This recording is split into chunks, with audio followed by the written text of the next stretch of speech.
Irmãos, imagine uma dona de casa que vai à feira, escolhe muito bem os ingredientes, pensando na saúde da sua família, pensando no gosto, no sabor que vai ter aquela comida, e ela vai, no meio de tantas atividades que é ser dona de casa, ela ainda vai e consegue fazer um prato bonito, primeiro apresentável aos olhos e depois, claro, muito apresentável ao paladar também. E o melhor elogio que qualquer cozinheiro pode receber não é estava bom, gostei, que delícia, que bonito. É no fim da refeição não ter mais nada.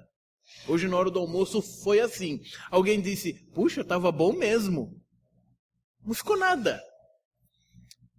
Que gostoso, não é? Você planejar, pensar, recolher e finalmente ver que deu certo. Vamos pensar em alguém que vai construir uma casa. Planeja-se, pensa-se, faz o custo, o benefício, o tamanho que o terreno propicia, o que dá para fazer, e fazem e vão construindo e vão vendo aquela coisa subindo com todas as dificuldades tal, até que de repente se entra. E na maioria das vezes se entra sem estar tudo pronto, não é? Mas, enfim, se entra naquela casa, começa a viver ali e vai fazendo os acabamentos, até que um dia a casa está pronta e a família diz, puxa vida, está pronta. A casa que Deus nos deu. Vamos avançando. Pense num empresário de qualquer ramo. Eu sei, o país não está muito para isso, mas vamos pensar em termos ideais. O empresário de qualquer ramo, ele tem um desejo, ele segue sua vocação. Quando é possível fazer isso, é tão maravilhoso ter a engenhosidade, o empreendedorismo e ainda seguir a vocação. Então, seja da área civil, seja de qualquer outra área, ele vai construir alguma coisa e ele vê aquilo pronto. Que gostoso, que bonito, que satisfação. É um ideal, às vezes, tão difícil de se conseguir, mas quando é possível, é tão bom.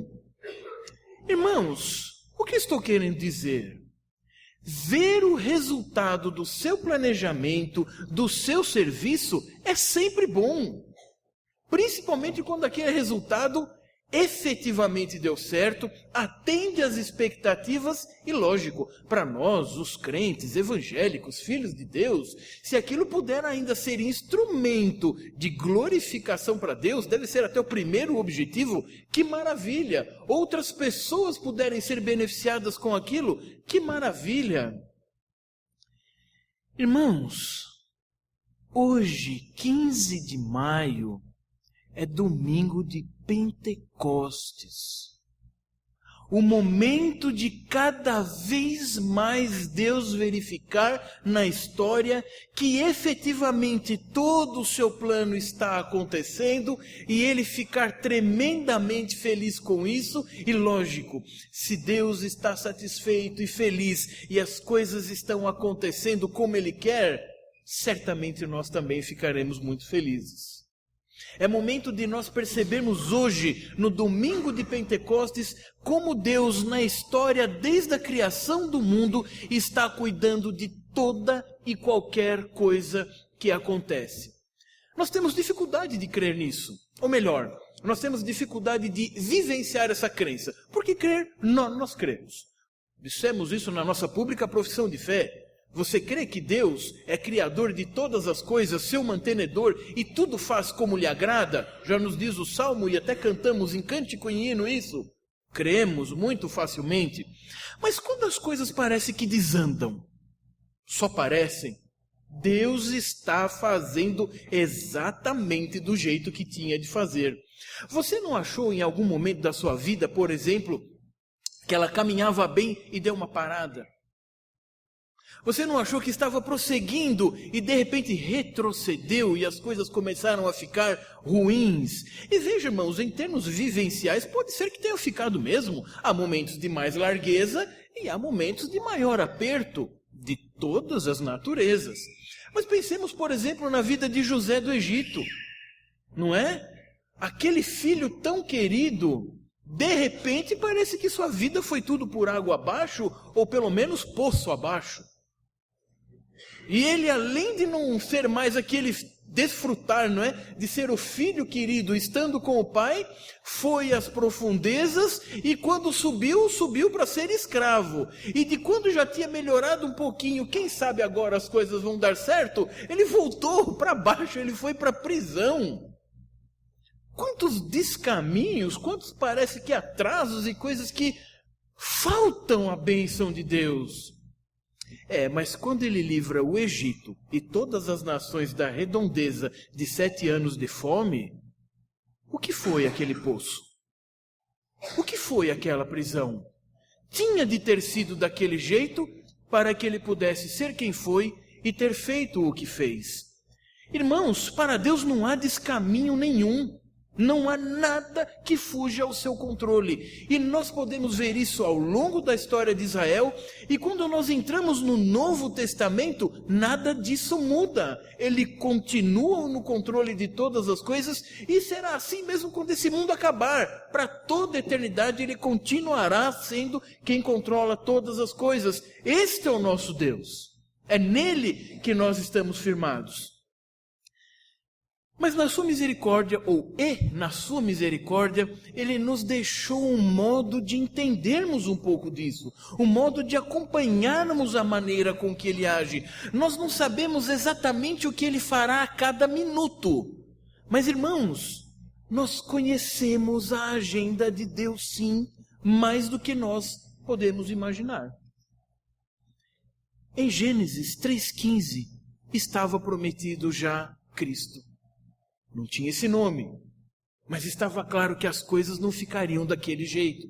Isto é, você não sabe o dia, a hora, em que página, como exatamente será o evento, mas em algum dia da agenda você sabe, virá o Redentor. E veio, irmãos. Como nós comemoramos abundantemente o Natal. Se existe uma coisa certa que você vai comemorar no ano, até os incrédulos fazem assim, comemoram o dia 25 de dezembro. Irmãos, o 25 de dezembro é tremendamente importante porque marca realmente a primeira parte do cumprimento da promessa de Deus. Disse que nasceria? Bem, nasceu. Mas e o ministério de Cristo? Deixando tudo que deixou o fundamento, que é o Evangelho, para a nova etapa que viria no Novo Testamento, sua morte, ele não nasceu para nascer. E interessante, ele não nasceu para morrer. Ele nasceu para nascer, morrer e ressuscitar. E nós comemoramos mais Natal do que Páscoa e ressurreição. Então, às vezes se faz o culto, às vezes, mas não passa muito disso. Ninguém dá presente para ninguém, né? Você já ganhou algum presente da ressurreição? Bom, a ressurreição é um grande presente. Você ganhou sim. É que você não pensou nisso. E o Pentecostes, irmãos? Quem se lembra dele? Quantas vezes nós paramos para pensar que é uma festa tremendamente importante no Antigo Testamento e que mesmo agora no Novo, em essência, nos mostra a agenda de Deus sendo cumprida.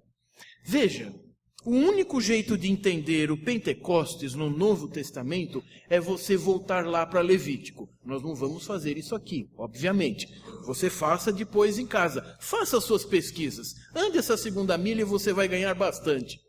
Mas podemos dizer o seguinte. Depois da libertação do Egito, e lembremos, qual foi o último grande acontecimento para que o povo saísse do Egito? A Páscoa. Foi isso que garantiu finalmente a libertação. Todas as outras coisas tiveram sua importância, mas estavam no campo da preparação. Foi a Páscoa que garantiu a libertação. E qual é a conotação, a representatividade no Novo Testamento disso? A garantia de que pelo sangue de Cristo você está liberto da escravidão do pecado que é o Egito. E muito bem, o povo saiu do Egito. E agora, para onde nós vamos? O que nós vamos fazer? Nós precisamos de uma orientação. Ninguém queria a de Deus. Fizeram o bezerro de ouro. E Deus sabia que ia ser assim. Ele não tinha a menor dúvida. Por isso, antes mesmo de acontecer, ele já chama Moisés para o monte. E quando ele desce com as leis. Prova de que ela era muito necessária mesmo. Para ninguém dizer que era só preventivo. Quando a lei veio, irmãos, ela já veio para corrigir o erro que o povo estava fazendo. E não nos enganemos, o povo não teve aquela ideia na hora, não é? Se construíram o bezerro de ouro, é porque o bezerro já estava no coração de todos desde a saída do Egito. Ali só aconteceu. Muito bem, nós entendemos pela tradição judaica que da saída do Egito até a entrega da lei de Moisés, passaram 50 dias. E a partir daí, desta passagem, do recebimento da revelação de Deus para o homem, porque Ele nunca te deixa sem orientação, a questão é o que você faz com a orientação que Ele dá, mas você nunca está sem orientação, foram instituídas algumas festas. E interessantemente, uma das festas era a dos primeiros frutos. Esta era a festa do Pentecostes, que não tem nada a ver com o que se fala hoje sobre Pentecostes e as decorrências que não vamos nos deter aqui. Mas, irmãos, festa de Pentecostes é eu poder recolher o primeiro fruto do meu trabalho. E isso está cheio de representatividade de como Deus está sempre mantendo o seu povo, nunca deixando ele passar nenhum tipo de necessidade, e ele dá a prova ao mesmo tempo que testa. Porque como funcionava a festa de Pentecostes? Havia comemoração da Páscoa, uma sexta-feira. No sábado não se fazia nada, era sábado. No domingo, veja, Antigo Testamento, no domingo seria a nossa segunda-feira, vamos dizer assim, começava-se a primeira colheita do que já havia sido semeado. E os campos eram divididos em partes, e cada lavrador, fosse o tamanho que tivesse o seu campo, ele ia e pegava os primeiros frutos de cada uma dessas partes. E nessa reunião dos frutos, veja, é a primeira colheita dos frutos do trigo especificamente, não era de qualquer fruto, era do trigo especificamente. Ele recolhia os primeiros frutos, interessantemente, os primeiros ramos de trigo não vinham bonitinho como a gente vê nas fotos, repleto, até o símbolo da padaria no Brasil, não é? Não vinha daquele jeito. Era um raminho com uma semente, 2 sementes, 3, 4, eram os primeiros. Mas interessante, no ajuntamento de cada uma daquelas seções, você tinha uma quantidade razoável de trigo. E com aquele trigo era feito um pão. E tudo aquilo era consagrado para Deus. Você fica aí com a mão encolhida para dar dízimo? Toda aquela primeira colheita era dada para Deus, porque a fé era: se de cada parte que eu fui, eu plantei, eu me empenhei, Deus me honrou com a bênção dos primeiros frutos, não teve nenhum ramo sequinho ou verde sem acontecer nada, eu tenho frutos. Então, se Ele fez aqui, é a prova de que Ele fará para toda a sequência da colheita o quanto Ele quiser. O que Ele quiser me dar do que vem agora será o suficiente para mim. E é muito interessante, era feito um pão. Irmãos, quem é o pão da vida? Jesus Cristo. O que é, por fim, a festa de Pentecostes no Antigo e no Novo Testamento? É Cristo, irmãos. O primeiro fruto recolhido não é você. É para o próprio Deus o fruto do trabalho de Cristo. Ali está a representação da certeza de que Deus está mantendo a sua agenda. Ele está mantendo a sua promessa. As festas no Antigo Testamento tinham toda essa função. Não eram festas para comemorar alguma coisa. Todas tinham um profundo ensino religioso vivencial. Não é o tema de hoje, mas apenas para os irmãos compreenderem a sequência. Depois desses primeiros frutos, continuavam as colheitas, e quando terminavam as colheitas, já havia uma nova festa. Qual festa? a dos tabernáculos. Deus me abençoou com tudo isso que eu tenho. Ele me deu os primeiros frutos e me deu os frutos posteriores também. Mas que eu não ache que é pelo meu próprio braço. Que eu não ache que ele gosta mais de mim do que do meu vizinho, que a colheita foi menor. Porque nós estamos prontos a comparar, inclusive, a vida espiritual do outro. Eu vou sair da minha casa. A festa dos tabernáculos eu vou morar em cima da minha casa. Bem, nos nossos telhados e apartamentos seria inviável, porque os nossos telhados são de telha francesa. Mas nas construções judaicas, muito parecida com as gregas, que talvez a gente veja recentemente, é uma laje reta. Isto é, você pode tranquilamente fazer uma barraca lá em cima. E você ficava morando algumas semanas naquela barraca. Isto é, você está se achando alguma coisa? Veja, Deus proveu, mas lembre de onde você veio.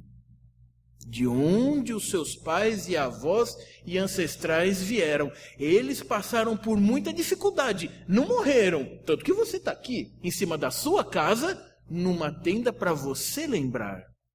Irmãos, o Pentecostes antecede essa festa. É o recolher de todas as bênçãos. E na sua revelação progressiva, Deus vai revelando todas as pessoas da Trindade. Como começa Gênesis? No princípio, criou... Qual o nome que está lá? É Deus. É a ideia do Deus Pai mesmo. O Deus Uno. Por uma razão até circunstancial, quando Moisés escreveu. Havia muitos deuses. Mas agora ele está falando do que efetivamente criou todas as coisas. E já esse Deus, sem ciúmes algum, ele começa a apontar tudo para o seu filho. E o filho vem, mas vai. O filho veio, mas foi. E nos abandonou. O que ele disse? Não vos deixo órfãos. Onde eu estou, quero que vós estejais comigo também. Vou preparar-vos lugar. Não é que ele ia fazer, lógico, não é, irmãos? Lá na eternidade está tudo pronto, mas ele está dizendo, vou preparar, eu vou continuar o processo da história, eu não vou deixar que a coisa pare, porque ele mesmo diz, se eu não for, o Espírito não poderá descer. E cada vez mais a Trindade vai sendo revelada, cada vez mais você vai conhecendo da fidelidade de Deus em manter todas as suas promessas e do cuidado em avisar e da fidelidade em fazer acontecer. Pentecostes é a descida do Espírito Santo. A última pessoa da Trindade era o que faltava para que a igreja de todas as eras, nessa nova modalidade do Novo Testamento, estivesse absolutamente capacitada e pronta, com todas as certezas, para seguir a sua batalha espiritual, para seguir a grande comissão, para seguir a vida do dia a dia, para seguir a vida da dona de casa que vai na feira comprar os elementos para fazer a sua refeição, para seguir a vida do empresário, do trabalhador, do estudante, a sua, dos jovens, das crianças, dos adolescentes. Esse Espírito está em todos aqueles que confessam o nome de Cristo. Vamos ver como isso aconteceu? Não que seja novidade, mas vamos nos deter nisso. Atos capítulo 2. Bem, então agora eu acho que fica mais claro você compreender a primeira parte do versículo 1, que é tão importante para nós, na verdade é decisiva. Ao cumprir-se o dia de Pentecostes, estavam todos reunidos no mesmo lugar. De repente, veio do céu um som, como de um vento impetuoso, e encheu toda a casa onde estavam assentados. E apareceram distribuídas entre eles línguas, como de fogo. Pousou uma sobre cada um deles. Todos ficaram cheios do Espírito Santo e passaram a falar em outras línguas, segundo o Espírito lhes concedia que falassem. Irmãos, como Cristo criou a Santa Ceia? Ele viu que ele ia partir, os discípulos não tinham nada de novo, então de última hora ele criou a ceia, simplesmente para anunciar a vinda dele. Como é que começa em todos os evangelhos a criação da ceia? Tendo celebrado a Páscoa, tomou Jesus um pão. Que pão? Certamente o da Páscoa. Isto é, ele vem cumprindo todas as etapas. E ele pega este pão e institui a Páscoa. E ali mesmo, naquele momento, em questão de horas, mas ainda no mesmo dia, a grande Páscoa de verdade aconteceria. Ele seria morto e o seu sangue não seria mais colocado em umbrais de portas. Seria colocado na cruz e no nosso coração. E na sequência da aplicação, porque veja, Deus jamais dá uma coisa que você precisa, mas Ele não te dá forças, orientação e capacitação para você usar. Quer um grande exemplo disso? A Bíblia. Quantos leem a Bíblia? E quantos veem o Deus, nosso Deus, na Bíblia? Não é a maioria. Não que sejamos melhores, pelo contrário. Somos totalmente merecedores. Mas você já parou para pensar que você tem a possibilidade de ter a Bíblia e está capacitado pelo Espírito para ter a iluminação e entender para a sua vida? Então, ele cumpre a parte da ceia, ele cumpre essa etapa e depois a sua ressurreição acontece em um domingo, o fruto do seu nascimento, o fruto do seu ministério, o fruto da sua morte, o fruto da sua ausência e retorno é a sua ressurreição. E nós sabemos, durante muitos dias, 40 dias, na verdade, ele vai aparecendo a vários discípulos, mostrando que tudo não estava perdido não, pelo contrário, estava sempre sob controle, até que ele aparece e ele é assunto aos céus. É justamente o que trata o primeiro capítulo de Atos, que você pode ler em casa com mais calma. Mas, na sequência do versículo 5, vejam o que mais nós temos. Ora, estavam habitando em Jerusalém judeus, homens piedosos, vindos de todas as nações debaixo do céu.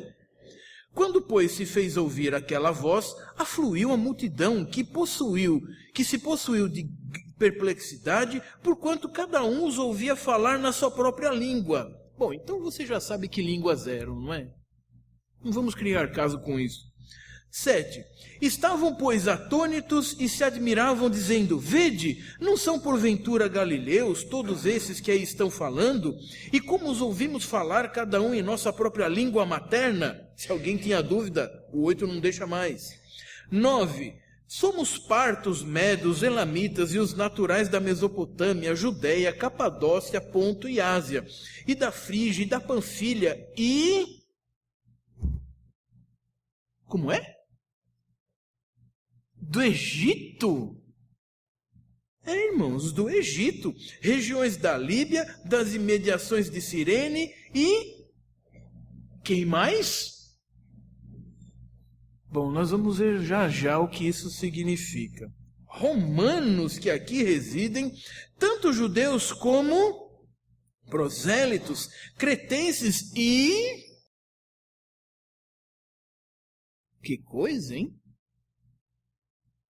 Como os ouvimos falar em nossas próprias línguas as grandezas de Deus, todos atônitos e perplexos interpelavam uns aos outros: que quer isso dizer? Outros, porém, lógico, podia faltar, zombando, diziam: estão embriagados.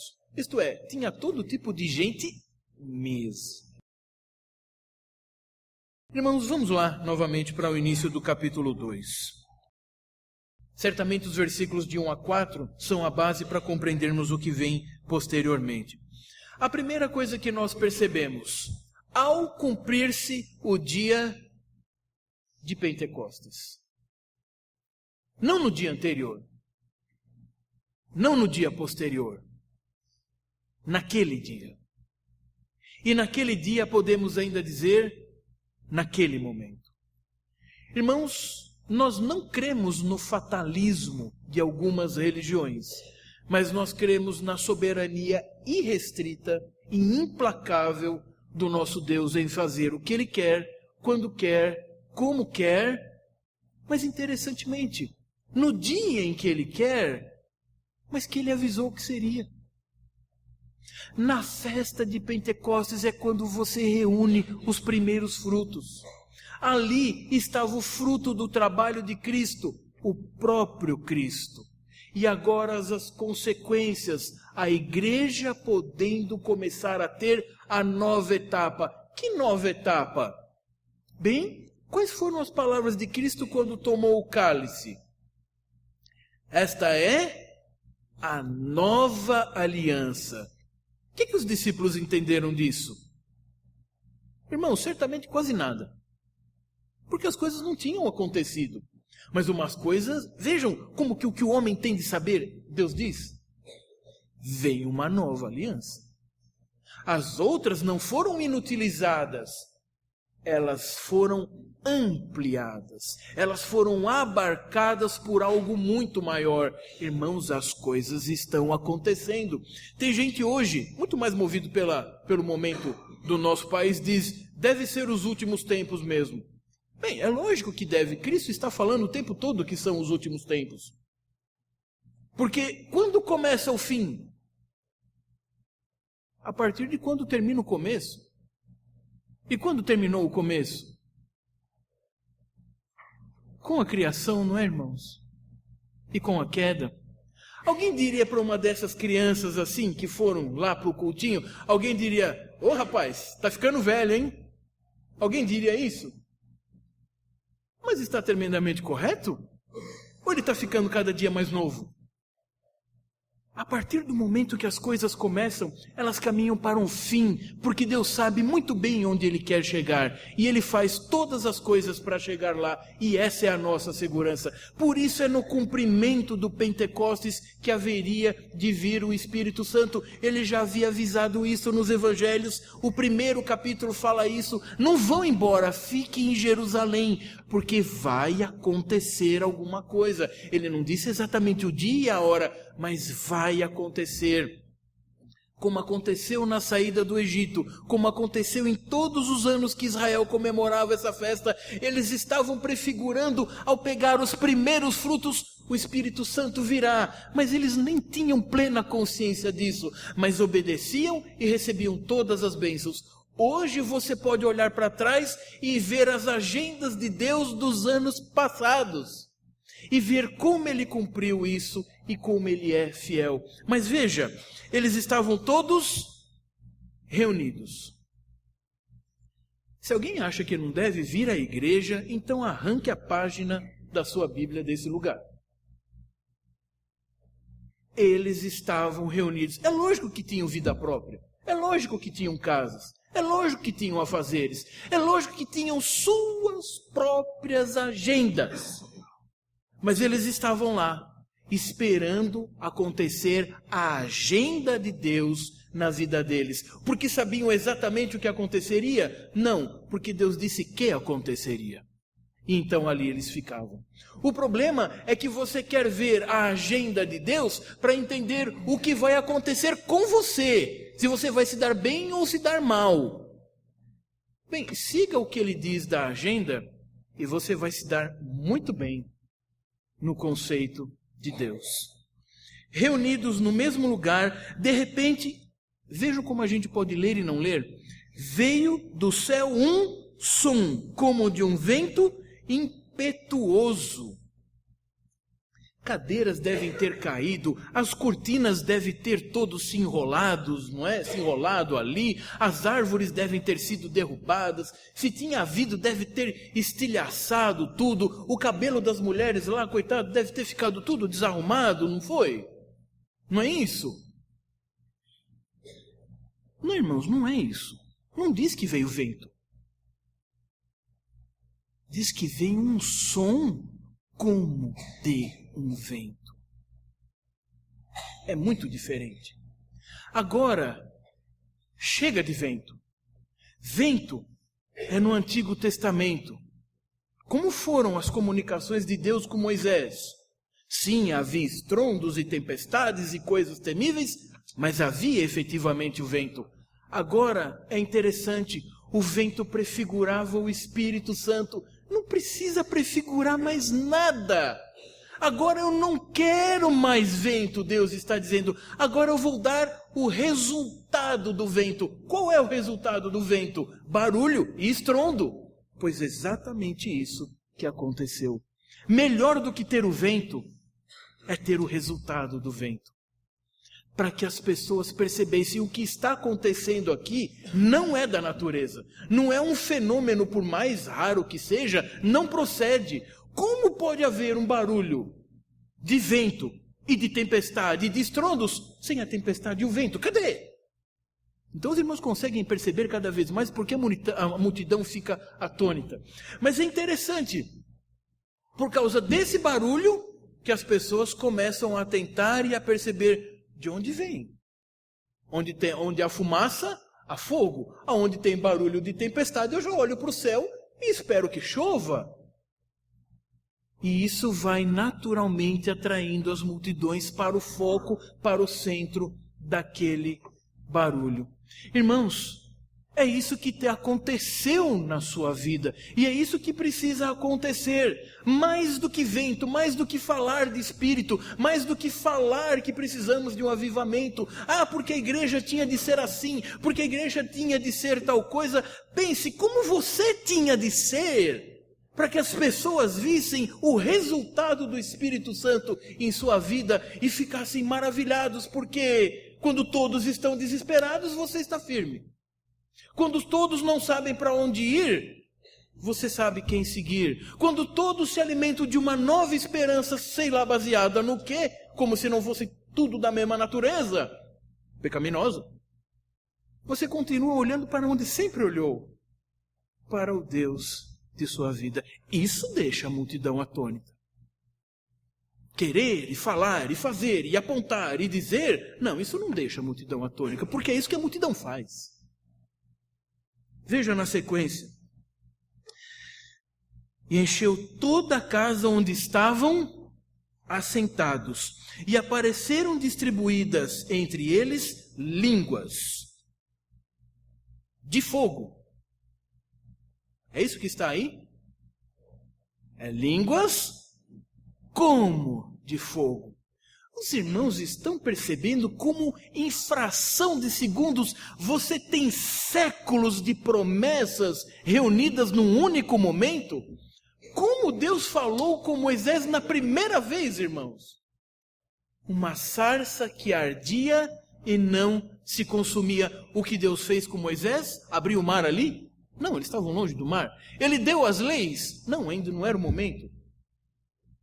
Ele queimou Faraó ali na sua frente? Não, nunca fez isso. Pelo contrário, foi na água. O fogo, irmãos, no Antigo Testamento tem basicamente duas funções. Para os ímpios, destruição. Para o povo de Deus, ainda que com dor, purificação. Você está constantemente no cadinho de Deus, sendo purificado pelo fogo dele.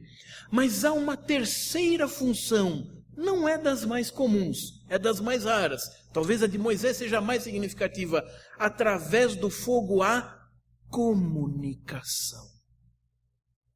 É exatamente o que acontece no Pentecostes. Ninguém estrebuchou, ninguém desmaiou, não houve nenhuma desgraça, a casa não se desconjuntou, ninguém saiu voando, não houve raios, não houve luz, não houve nada senão o entendimento da palavra de Deus. O fogo veio para dissipar todas as impurezas do coração que você tem, e não são poucas, para que a palavra de Deus possa esclarecer quem Deus de fato é. E o próprio texto diz isso mais aqui à frente. Irmãos, o fogo é a grande prova sobrenatural de que aquele fato não tinha nada a ver com nenhuma alucinação. É interessante, ninguém ficou queimado e nem era de fogo, era como de fogo. O transmitir era acima de qualquer coisa. Interessante, pousou sobre a cabeça de cada um. Não vamos cantar aqui, quero que valorize o que você tem, você é alguém, aquela coisa lá, esqueça isso. Você só é alguma coisa porque Deus te valorizou, isso sim. Mas Deus fez, através daquele momento, que cada um tivesse a sua. Ninguém ficou de fora. E não foi uma geral para todos. Cada um teve a sua. Isto é, Deus fala particularmente a cada um, mas não se esqueça, é a mesma modelo de língua. É o mesmo tipo de fogo. Lá no Antigo Testamento, não venha com fogo estranho. Fogo não é fogo? Não é tudo igual? Sim, no fenômeno é, mas na sua origem não. O do templo tem que ser o do templo. Não venha com outra coisa. Ali, todos do mesmo lugar. Ninguém acendeu um fósforo. Ninguém riscou uma pedra e acendeu um galinho de alguma coisa. Estava sobre cada um. E todos ficaram cheios do Espírito. Fração de segundos, séculos de profecia e a sua vida descrita ali. Você recebe o batismo do Espírito Santo. Você entende finalmente o que é a vida cristã. Qual é a próxima etapa? Eu sou muito humilde, deixa eu parar por aqui mesmo. Não me dedico em grandes assuntos, nem em coisas elevadas para mim. Que bom. Mas o que Paulo diz? Enchei-vos do Espírito. Estes homens, estas pessoas foram imediatamente, na sequência que receberam o Espírito, foram plenificados. E a partir dali, irmãos, daquele fato histórico, por isso Atos é um livro histórico, não é um livro normativo. A partir daquele primeiro encher, é o que acontece conosco até hoje. E ficaram cheios do Espírito Santo a falar em outras línguas, segundo o Espírito lhes concedia. Irmãos, é submissão total a Deus. Eu não sei se os irmãos repararam. Em toda essa narrativa tão pequena, mas tão densa, o homem não fez nada. A única coisa responsável que ele fez antes foi obedecer. Ficar junto, reunido e esperar. O que vem? Não sei. Quando virá? Não sei. Como vai ser? Não interessa. Eu preciso esperar. Essa foi a atitude responsável. E depois, capacitados e movidos, uma ação irresistível de simplesmente falar conforme o Espírito. E como tão rapidamente nós usamos as coisas de Deus para falar coisas do nosso próprio coração, que você mesmo nem acredita quando pronuncia muitas vezes. A chegada do Pentecostes marca a total submissão que o homem sempre precisou ter do Deus do Antigo Testamento, que é o mesmo do Novo. Cristo não veio para ser um conselheiro, ele veio para ser mestre, salvador e Senhor. Portanto, o Espírito não poderia vir com outra função, senão de, vocês escutem, eu digo. E quando falarem, vão falar o que eu disser, porque era o que Moisés tinha de fazer ao povo, era o que o profeta tinha de fazer ao povo, é o que o pastor tem de fazer ao povo, é o que você tem de fazer ao povo com sua vida e com o seu evangelismo. Porque você está plenamente capacitado pelo Espírito Santo. Se você é da igreja, você tem esse Espírito. Se você tem esse Espírito, você é da igreja. Se você não tem nenhum nem outro, então você não está em lugar nenhum desse que nós estamos falando aqui. Você está no mundo. Não há uma escapatória. Não há um meio termo. Não há uma transição. Ou você está aqui, ou você não está em lugar nenhum. Versículo 5. Lucas, movido pela inspiração do Espírito, nos diz exatamente o que aconteceu. Uma coisa tão tremenda daquela não poderia ficar circunscrita a um grupo de pessoas. Alguma coisa iria acontecer, e era para acontecer. Ora, estavam habitando em Jerusalém judeus. Bom, eles eram de lá mesmo. Homens piedosos. Isto é, quando fala em homem piedoso, no Novo Testamento, significa ou aquele estrangeiro que era simpatizante de Deus, mas ainda não sabia muita coisa, ou já era aquele judeu que estava começando a entender o que era realmente Cristo e a deixar, ou melhor, não abandonar, mas a sentir o complemento da sua fé. E se alguém tem dúvida de onde eles vinham? Vindo de todas as nações por debaixo do céu. Bom, mas então, se ele diz isso, por que ele já não vai direto para o versículo 12? Os irmãos concordam que no versículo 5 está tudo explicado, está tudo dito, não tinha que dizer mais nada, vamos direto para o 12. Mas ele começa a elencar algumas pessoas. E aqui, irmãos, continua no mesmo tom que Deus sempre foi para aqueles que não creem e às vezes até para aqueles que creem.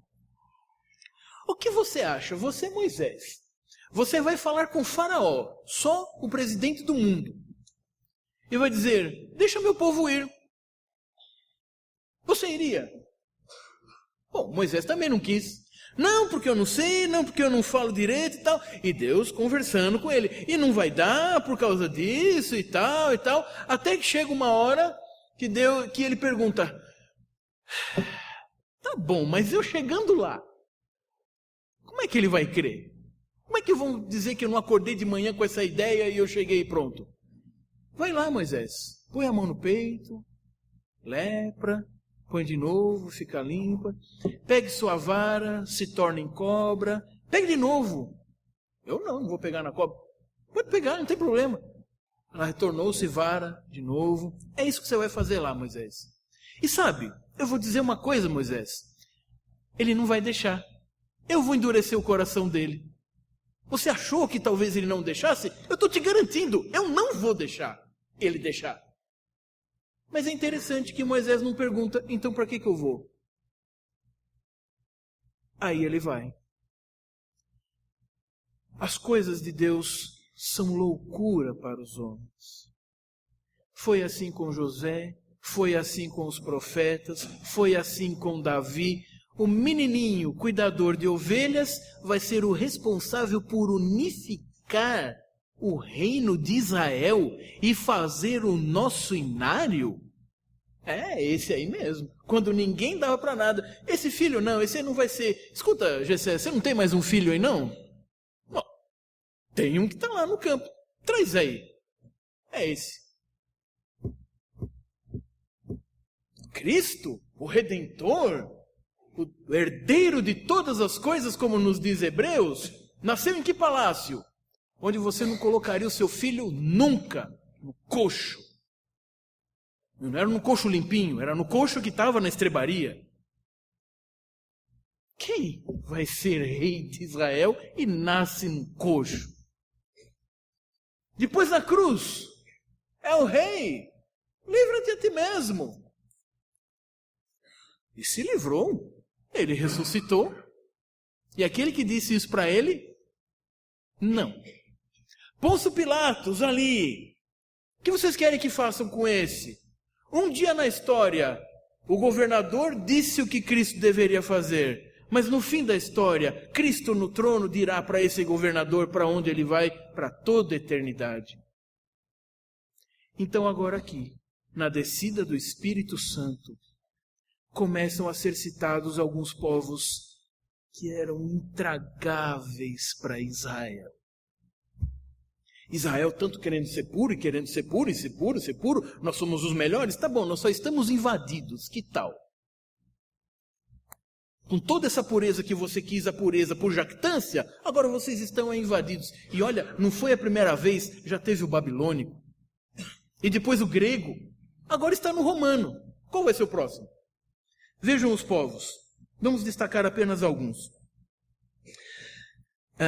No versículo 6. Quando, pois, se fez ouvir aquela voz, afluiu a multidão, que se possuiu de perplexidade, porquanto cada um os ouvia falar na sua língua. É interessante, cadê o barulho? Cadê o trovão? Cadê o som? Cadê o vento? Não, isso já foi. Já capacitou, já atraiu, já garantiu que veio. Agora começa a obra. Estavam, pois, atônitos, se admiravam, dizendo, vede, não são porventura galileus. Bem, irmãos, isso para nós não diz nada. Mas os galileus, irmãos, o que eles eram? Onde Cristo começou seu ministério? Na Galileia, arregimentando sábios, professores, intelectuais da época, não é verdade? Ele foi regimentar quem? Pescadores. Irmãos, ser galileu é não ter dado certo na vida. Ser galileu é ficar na periferia da periferia. Ele não sabe fazer nada, então ele pesca o peixe que já está lá no mar mesmo. Ele não precisa fazer nada, ele joga a rede. E olha, tem uns tão ruins que nem peixe consegue pegar.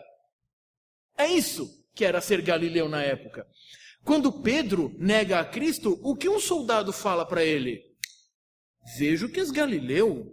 Como ele reconheceu? O sotaque.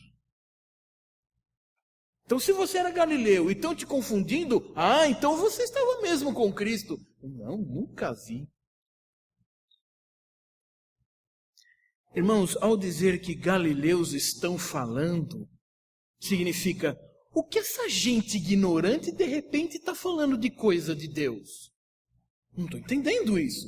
Isso é coisa de fariseu, escriba, mestre, doutor. Agora me vem um galileu, um peão, um trabalhador, um que não sabe fazer nada, a não sei pescar e trabalhos de mão de obra. Bem, Cristo tinha como pai um marceneiro e durante algum tempo trabalhou nisso, não é?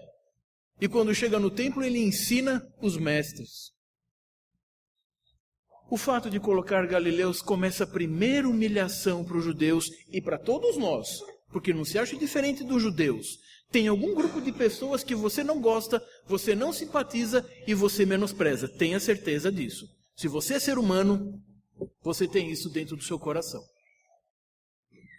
Mas o galileu pôde ensinar. Paulo, com sua teologia de rabino, escreveu os livros que escreveu. Mas nós temos os livros de Pedro também. Aquelas cartas pastorais que tanto orientam e confortam o nosso coração. E como ouvimos falar cada um na nossa própria língua materna, somos partos, medos, elamitas, naturais da Mesopotâmia. Isso aí não temos nada a ver com esse povo, nem com a religiosidade desse povo. Eu não sei nem o que é isso que está acontecendo. Judéia, Capadócia, Ponto e Ásia, Frígia, Panfilha e... aquele que foi o meu algoz, da onde eu sumi, porque Deus me retirou, agora ele está aqui na minha terra para compartilhar a bênção que eu tanto esperei? Aí não dá. Bem, Jonas não quis pregar em Nínive, porque era só pregar para o maior inimigo de Israel naquela época. Mas pregou. E o povo se converteu. O povo do Egito estar ali significa, eu estou chamando gentes de todas as partes, não importam quem sejam, como sejam, e nem interessa o que elas eram antes de estar aqui. O que vai interessar é o que elas serão depois daqui. E vocês aprendam isso. É isso que Deus está dizendo com esse fenômeno incrível. Ou melhor, crível e tremendo. E das regiões da Líbia, das imediações de Cirene e...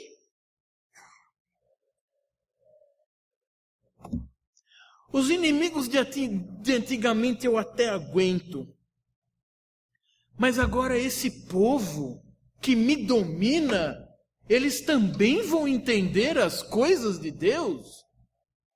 Irmãos, eles também têm direito.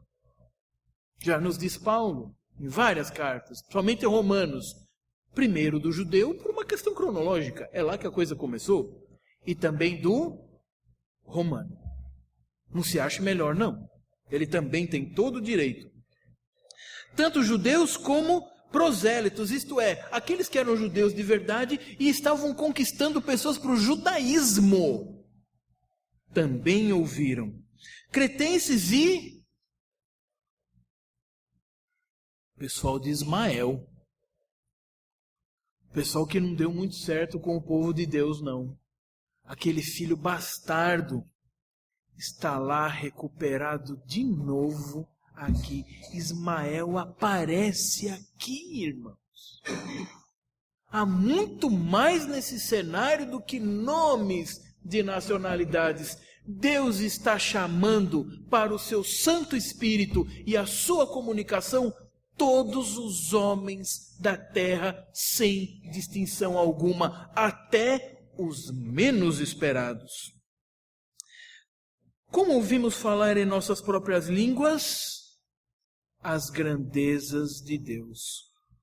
Eu sei que a sua curiosidade poderia dizer, mas que grandezas foram essas, hein? Eu também não sei, irmãos. Mas eu sei que Deus tem muita grandeza para se comentar. E era isso que as pessoas estavam ouvindo. Elas não estavam ouvindo uma mensagem desconexa, elas não estavam ouvindo uma mensagem sem sentido, e mais, que não apontasse para alguma coisa. Ela apontava, como sempre tudo apontou, para a glória de Deus. Porque isso é dizer as grandezas de Deus. Em outras palavras, as pessoas estavam bendizendo a Deus, cada um na sua própria língua. Mas eu não sei se os irmãos já pensaram um dia, se Deus é tão poderoso, por que Ele não fez todos entenderem a língua, provavelmente o aramaico? E Ele fez com que a língua em que era falada fosse para as pessoas.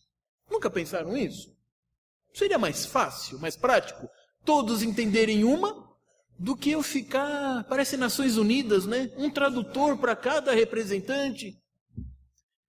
Irmãos, Cristo veio e toca o leproso. E ele não pegou lepra por causa disso. Qualquer um de nós pegaria.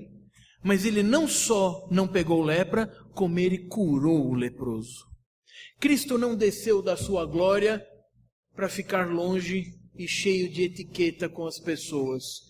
Ele veio para entrar em contato, e é contato físico mesmo. Fazia por distância para mostrar o poder, e fazia no físico para mostrar o seu total envolvimento. Ao falar dessas línguas aqui, os irmãos não se lembram de nada, não? No Antigo Testamento, bem lá no comecinho, começa com Ba e termina com Bel. Os irmãos percebem que é exatamente o inverso que está acontecendo aqui? Babel, a Torre de Babel, foi construída porque as pessoas queriam chegar até Deus. E Deus não permitiu que isso acontecesse, dividindo os homens com o quê? Com guerras, fogos e raios e coisas tremendas e pragas como as do Egito? Não precisa. O homem já é miserável o suficiente. Basta eu atrapalhar as línguas. E sem comunicação não há união. Então, se eu quero união, eu preciso um só pastor, um só rebanho, um só espírito, um só batismo, um só Senhor, uma só fé, um só céu, uma só família, uma única noiva para um único noivo. Então eu preciso de algo que una. O que une? O que antigamente desuniu? As línguas. Deus vai com toda a paciência, cumprindo a sua agenda, nem um dia antes, nem um dia depois, sem impedimento algum, Ele vai e reúne todas as línguas numa só, para que todos possam compreender na sua particularidade o que estava sendo dito. É Babel ao contrário, porque agora não é para desunir. Eu vim soberanamente unir, porque se eu deixasse, só seria de Babel ao que estava lá mesmo. Então Cristo tem o seu ministério e o Espírito Santo corrobora. É Ele que nos ilumina de tudo que Cristo disse. E então, no 12, todos atônitos e perplexos interpelavam uns aos outros. O que quer isso dizer? Ah, reverendo, então eles não estavam entendendo tão bem assim, não. Se eles tivessem entendido, eles não perguntariam isso. Eu pergunto, irmãos, Salvo, talvez, quem tenha estado muito tempo na igreja, e olhe lá, mas imagine alguém que aceita Cristo como Salvador e Senhor. A partir daquele momento, ele sabe tudo de teologia e tudo da Bíblia? Toda a genealogia de como a herança de Cristo foi preservada? Ele sabe dizer as teologias e os objetivos de cada um dos livros da Bíblia? Não, irmãos, o que ele sabe? Ele sabe que ele é pecador. Foi convencido pelo Espírito que Cristo é o seu Redentor. E capacitado pelo Espírito ele aceita. É isso que ele sabe. O que vem depois? O que vem depois? Eles não estavam entendendo nada? Não, irmãos. Eles não estavam exatamente entendendo o que aquilo totalmente representava. Mas se cada um entendia na sua língua, é porque o que tinham de entender, entendiam.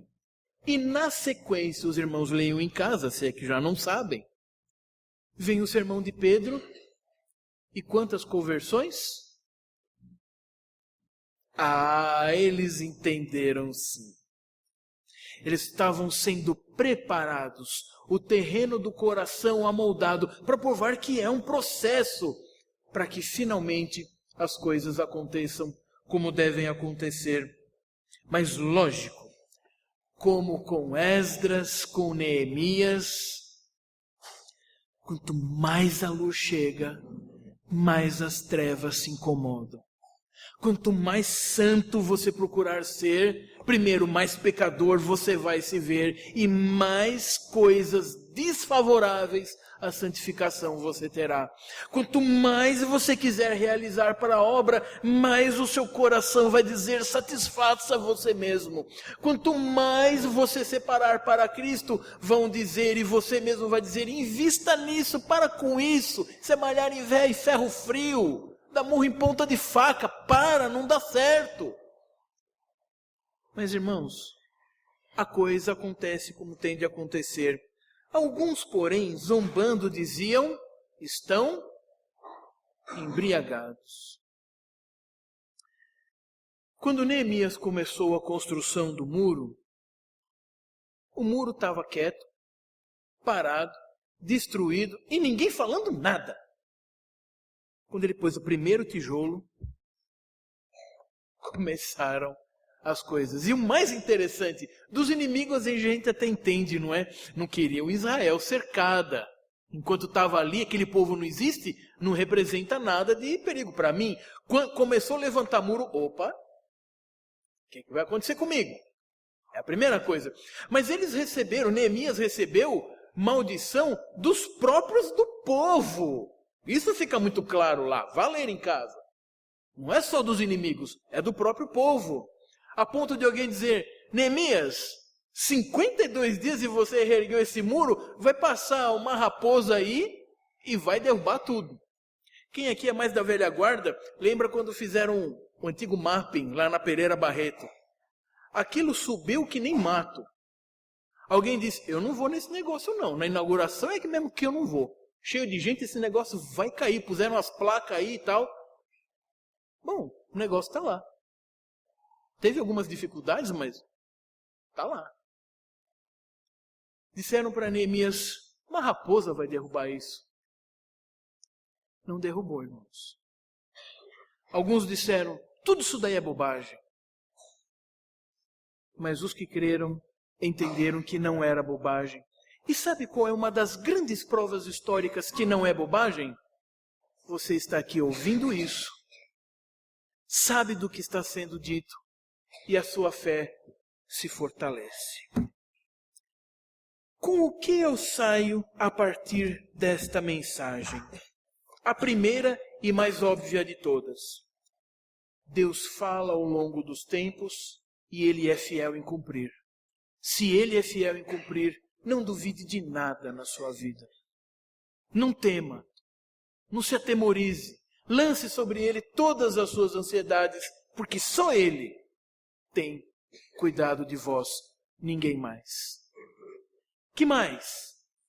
Se Ele cumpriu isto, eu ainda posso esperar com certeza que o que já está agendado, a volta de Cristo, eu não sei quando, Eu não sei na agenda de que ano, mas eu sei que ele virá. Deus não deixou sua igreja na mão no Antigo Testamento com sacrifícios, na transição com Cristo e agora na aplicação do Espírito. A festa fazia um pão. A união de todas as sementes. A questão de ser uma colheita é tremendamente significativo.